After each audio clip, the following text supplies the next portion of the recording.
দেখো,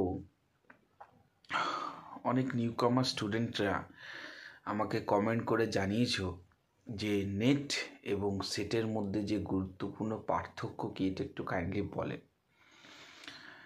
নেট মানে হচ্ছে ন্যাশনাল এলিজিবিলিটি টেস্ট, অর্থাৎ অ্যাসিস্ট্যান্ট প্রফেসর হওয়ার জন্য তুমি যদি ইন্ডিয়ার যে কোনো ইউনিভার্সিটিতে অ্যাসিস্ট্যান্ট প্রফেসরের রিক্রুটমেন্ট বেরোলে তুমি যদি নেট ক্লিয়ার করে থাকো তাহলে কিন্তু তুমি সেখানে আবেদন করতে পারবে।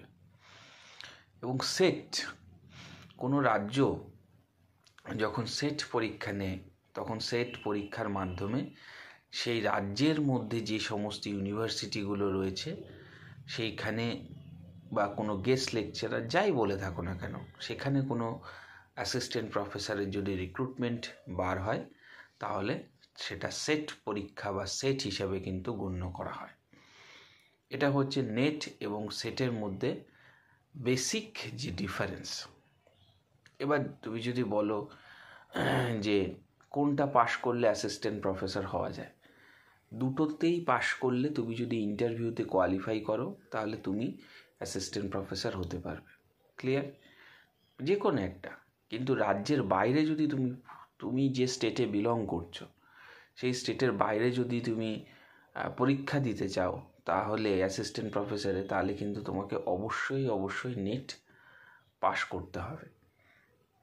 এবং নেট পাশ করার পরই তুমি বাইরের স্টেটে যখন কোনো এক্সামিনেশন হবে, কন্ডাক্ট হবে, তখন তুমি সেখানে ইন্টারভিউ দিতে পারবে।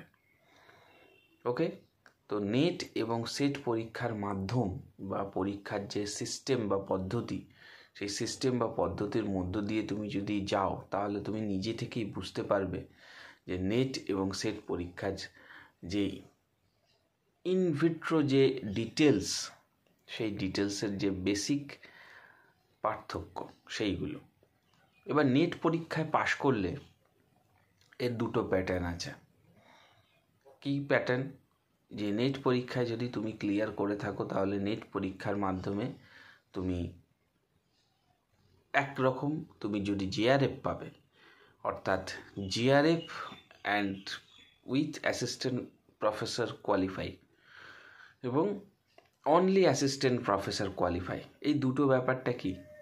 দেখো, যখন তুমি জিআরএফ পাচ্ছ, অর্থাৎ নেটে একটা জিআরএফের জন্য কাট আপ মার্কস দেওয়া হয় আর একটা অ্যাসিস্ট্যান্ট প্রফেসরের জন্য কাট আপ মার্কস দেওয়া হয়।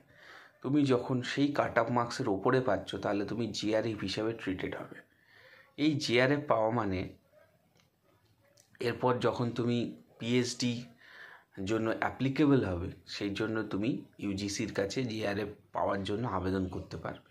অর্থাৎ তোমার যে পিএইচডিটা রানিং রয়েছে বা তুমি যে পিএইচডিটা করতে চাইছো এর জন্য ফিনান্সিয়াল যে স্টেবিলিটি বা আর্থিক যে সহায়তা, এটা কিন্তু গভর্নমেন্ট অর্থাৎ ইউজিসির তরফ থেকে তোমায় করা হবে। এবং পিএইচডি চলাকালীন এই জিআরএফ পেলে যে বিশেষ সুবিধাটা হয়ে থাকে, আমাদের পিএইচডিটা যে পিএইচডি ডিগ্রি, সেই পিএইচডি ডিগ্রিটা করতে কিন্তু ভীষণভাবে হেল্প করে। এবং এই জিআরএফটা পরবর্তীকালে আরেকটু তার অ্যামাউন্ট প্রতি মাসে বেড়ে গিয়ে হয় এসআরএফে পরিণত হয়। তো এই জিআরএফ থেকে যখন এসআরএফে পরিণত হয় তখন তার যে ইকোনমিক স্টেবিলিটি সেটাও বেড়ে যায়। তো কিন্তু তুমি অন্যান্য যে সমস্ত কিছু বিষয়গুলো রয়েছে সেই বিষয়গুলোর মধ্যে এই নেটের এটা একটা অ্যাডিশনাল বেনিফিট বলতে পারো।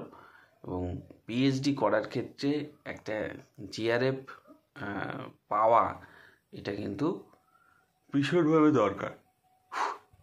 তো এই রকমভাবে তুমি যদি নেট যদি ক্লিয়ার করে থাকো এবং নেট পাস যদি করো তাহলে অবশ্যই তুমি জিআরএফটা যদি ক্লিয়ার করতে পারো তাহলে পিএইচডি করার ক্ষেত্রে তুমি কিন্তু ফিনান্সিয়াল যে স্টেবিলিটি, সেই স্টেবিলিটিটা কিন্তু বৃদ্ধি পাবে।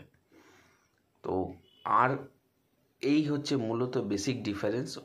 সেট বা নেট তুমি যাই পাস করে থাকো না কেন, after MSc, MA or MCom, অর্থাৎ তোমার যে মাস্টার্স, তারপরে তোমাকে কিন্তু যেটা করতে হবে, যদি তুমি এই প্রফেশনে আসতে চাও যে আমি অ্যাসিস্ট্যান্ট প্রফেসর বা এই ধরনের এক্সামিনেশনগুলো দেবো, তাহলে তোমায় কিন্তু নেট অথবা সেট এই দুটোর মধ্যে যে কোনো একটা কোয়ালিফাই করতে হবে।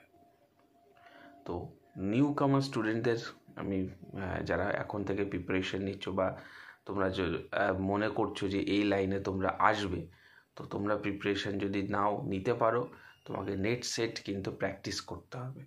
মানে যে প্রিভিয়াস পেপার ওভারঅল বুকসটাও ভালো করে পড়ো, তাহলে না হলে ডেপথে না জানলে কোনো বিষয় সম্পর্কে তুমি কিন্তু কোয়ালিফাই করাটা, এই সে কোশ্চেন প্যাটার্নগুলো হয় খুব ডেপথ থেকে কিন্তু কোশ্চেন আসে। ওই জন্য এইগুলো কোয়ালিফাই তুমি যদি করতে গেলে তোমাকে কিন্তু ইন ডেপথে প্রত্যেকটি জিনিস পড়তে হবে।